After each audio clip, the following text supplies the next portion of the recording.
Hello, welcome to Washington Talk. I'm Soo Kim. During President Joe Biden's first foreign trip, the U.S. aligned with European allies and partners, together calling on North Korea to commit to complete, verifiable, and irreversible denuclearization. And in his first reaction to the Biden administration's new policy, North Korean leader Kim Jong-un said the country should be ready for both dialogue and confrontation. Today we'll discuss these and more. Joining me is Michael Madden. Mr. Madden is non-resident fellow at the Stimson-Center and director and founder of NK Leadership Watch, an intelligence website focused on North Korea.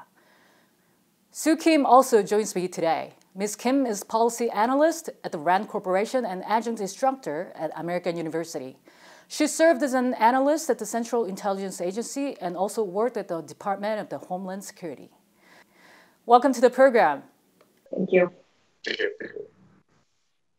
North Korean leader made the first reaction to the Biden administration's North Korean policy, and we'll talk about that in a few minutes. But first, President Joe Biden's trip to Europe.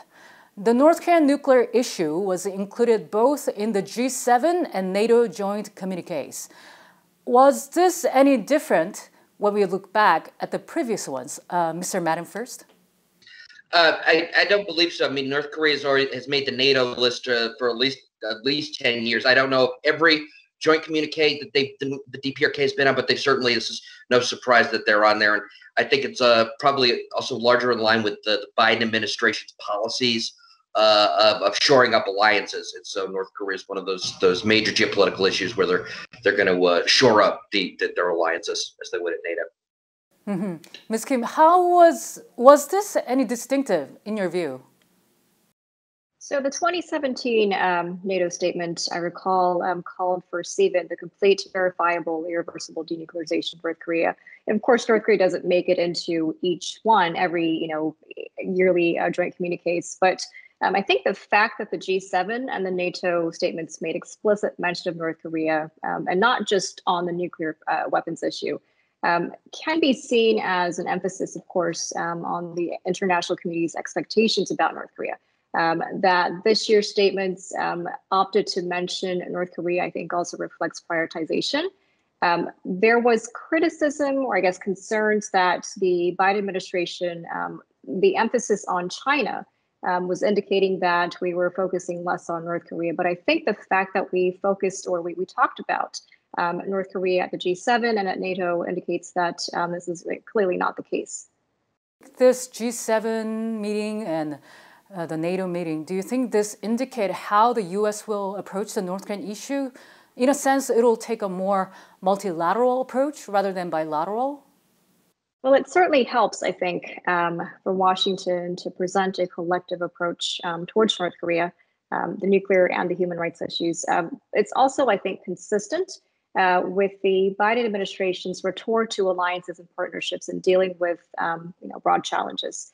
But I don't think we should judge this as an emphasis over for one over the other. The past 7 decades of having to deal with North Korea, and it's a much broader problem, as it's proven over the years, and it's really underscored the need to to pursue this from a multifaceted, bilateral, multilateral, regional approach to deal with the regimes. But the Biden administration has not only to approach this from a U.S. North Korea perspective, but it also needs to incorporate the interests and also, I think, from a U.S. perspective, the stakes and also some of the vulnerabilities that are entailed in dealing with North Korea from the perspectives of Seoul, from Tokyo, from Beijing, from Moscow, and elsewhere.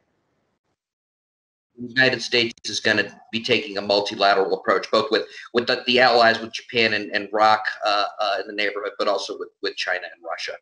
I think that's something that will have, at some level, whether it's rhetorical, or performative, but there is going to be something, because Russia and China don't like North Korea having nuclear weapons, but Russia and China also don't like multilateral alliances telling them what to do or telling them what to do in their spheres of influence. So. Then, Mr. Madden, do you expect to see something similar to the six-party talks we saw in the past?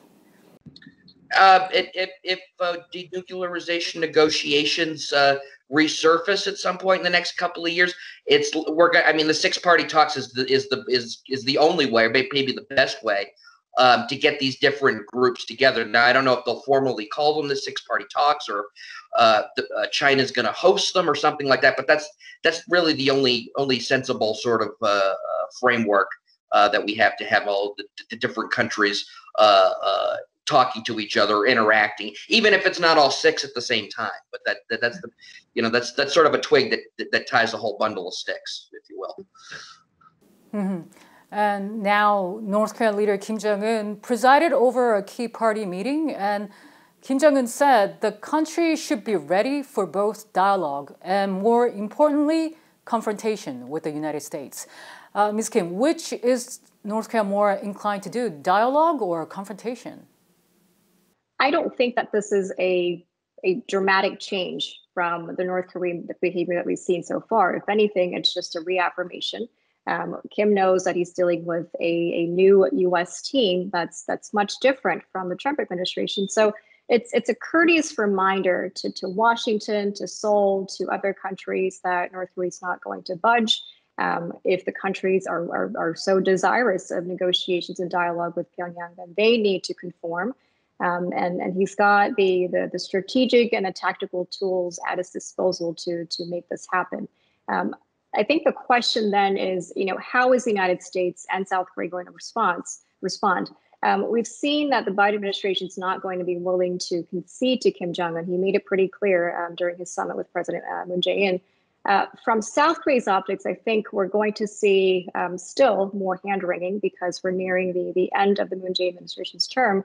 So this is going to probably press the Moon administration to try to pursue other desperate measures to get North Korea's attention.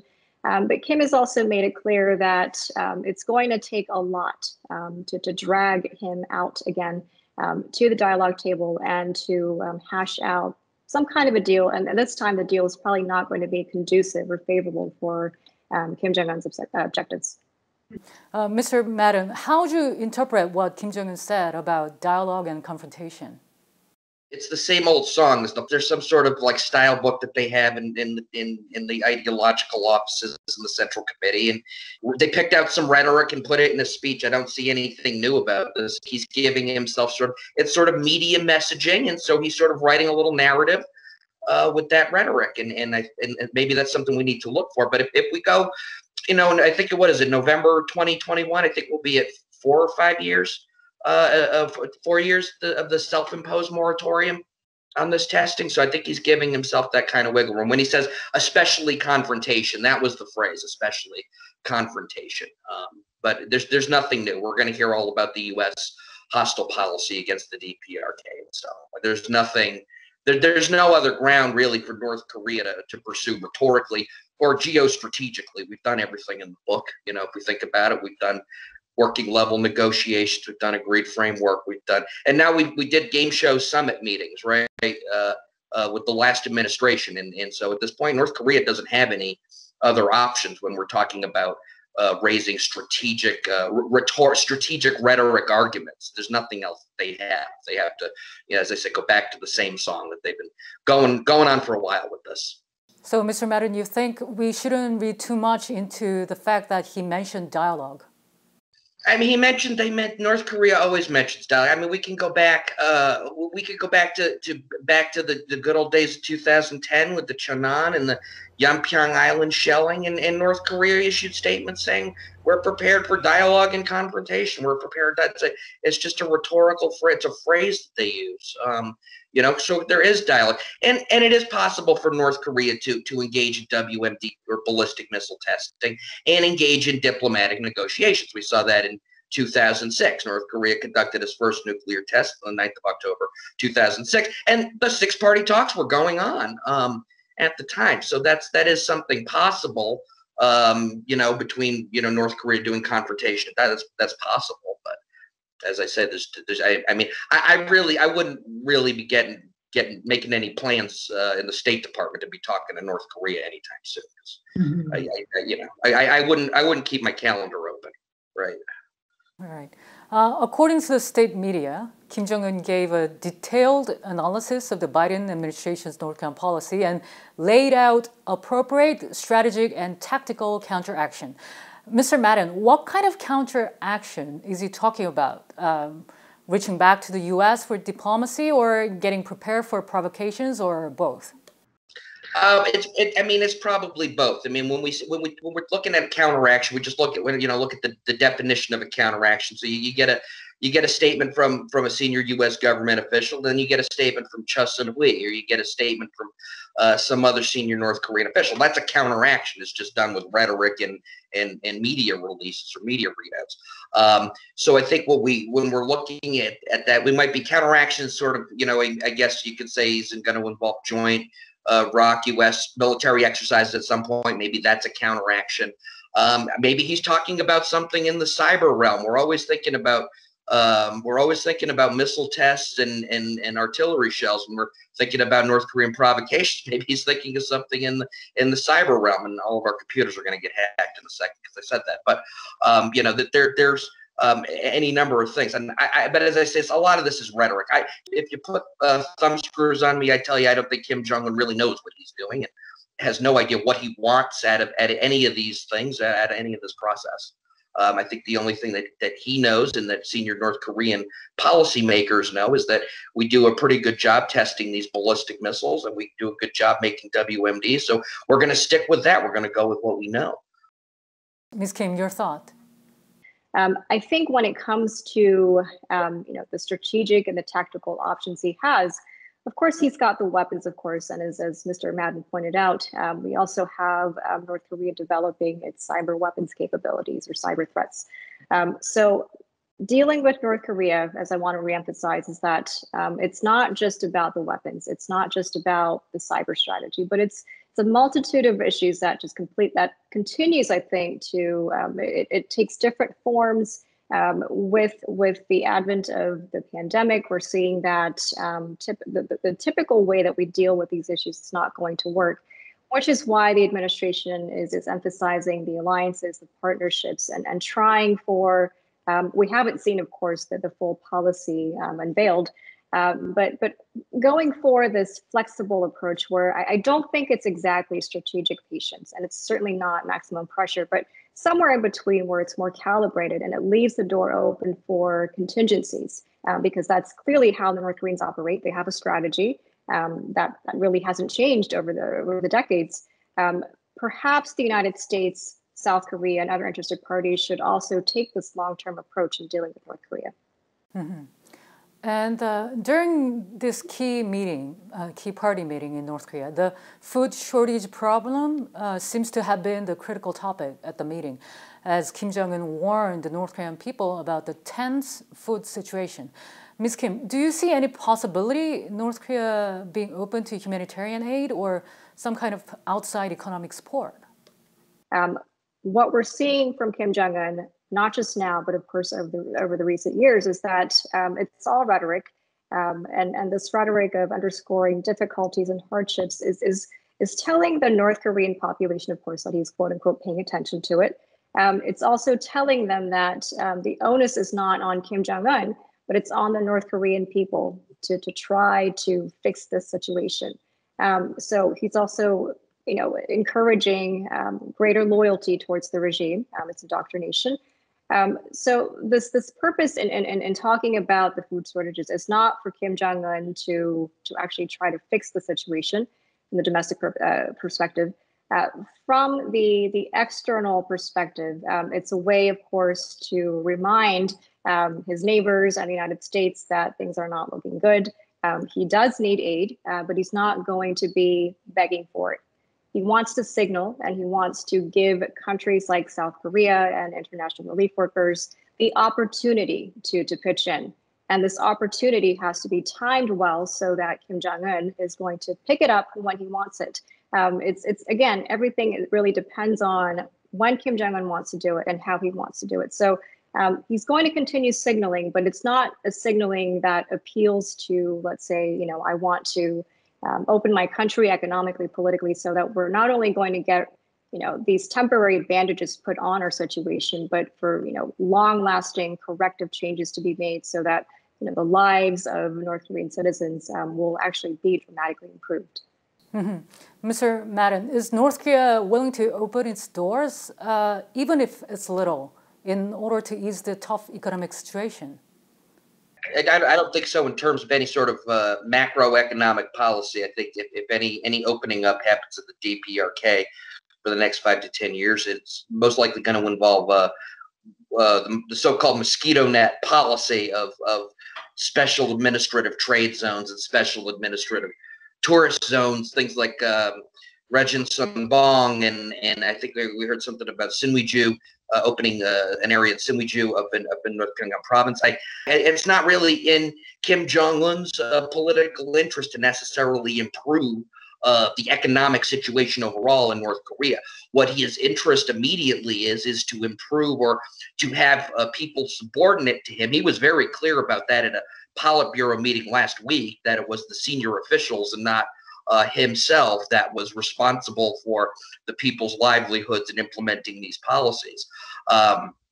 So it doesn't politically touch him. But no, he has no interest. I mean, he needs to stabilize the food security situation, maybe the price of commodities as they're available in the country, and that's what he needs to worry about for the time being. But he's not necessarily, I don't believe that he's necessarily going to lose sleep over this per se. He's got other people that are going to lose sleep over this, or we'll get some pictures or hear rumors about them receiving a lot of nutritional assistance and energy assistance from China. And that's a subsistence level. Kim Jong-un doesn't have to sell out his interest. He doesn't have to give Beijing any sort of political influence in Pyongyang among the elites. If he does just basic maintenance, subsistence agreement that China and North Korea have, because they're countries that border one another, and one's in better shape than the other. And also, we're looking at the anniversary of the CPC, the Communist Party of China, this year. And the North Koreans and the Chinese are going to really wave that solidarity flag this year. And so we have to look at that. So I think North Korea is probably good for some more assistance under the guise of solidarity, resist America, aid Korea, I guess, just with nutritional assistance. But I think that's what's going to be. There's no macro policy that's going to come out of any of this. Soo Kim, U.S. Special Representative for North Korea, is visiting South Korea. This is his first visit to South Korea after his appointment as the Special Envoy. Ms. Kim, what do you expect from Soo Kim's visit? I don't expect too much in terms of deliverables. I think we're still pretty early in the Biden administration for the three sides to actually come to a plan of attack, not just in dealing with North Korea, but other regional challenges, and more fundamentally, some of the issues that sort of remain stuck between the United States and South Korea, and of course, South Korea and Japan. So I think this is, again, a way for the three countries to coordinate, to verify their positions, and from Washington's perspective, being sort of in this fulcrum between Seoul and Tokyo, it's a way for the United States to remind its two allies what's important, of course, in terms of regional challenges, but also to reconfirm, to reaffirm their positions, and to make sure that the past 4 years under the Trump administration, we're basically starting from scratch. And it's a way for Washington to re-communicate that this is a new administration, different policies, different optics, and for three countries to get together at this time is, again, it's just the beginning of, I think, many steps that are going to be following over the next 4 years. Mr. Madden, do you think there will be any kind of communication between Soo Kim and the North Korean side? During his trip with North Korea, I don't think so. I think if we're lucky, as North Korea watchers, right? As if we're lucky, maybe the North Koreans will say. The North Koreans will most definitely say something, and we could get a little more rhetoric and have an idea as to what how the U.S. policy review is going on in North Korea, and get some clues about that, I guess. I think one of the things we're looking at, one of the things the analyst and commentator community is kind of, I think, making too much of is that Soo Kim is a part-time ambassador, and the North Koreans aren't going to take that very well, or they're not going to respect that. Maybe North Korea will talk about that, but I mean, it's one of these things where you kind of like roll your eyes. It's, pick your battle. North Korea has finally started to make its moves. It is early to determine whether this is a positive sign or just a repeat of the previous position. As North Korea's economy continues to suffer, Kim Jong-un is watched keenly as to what kind of path he will choose going forward. Mr. Madden and Ms. Kim, thank you so much for your time today. Thank you. Right. And that does it for this week's Washington Talk from Voice of America. Please join us again next week for more analysis.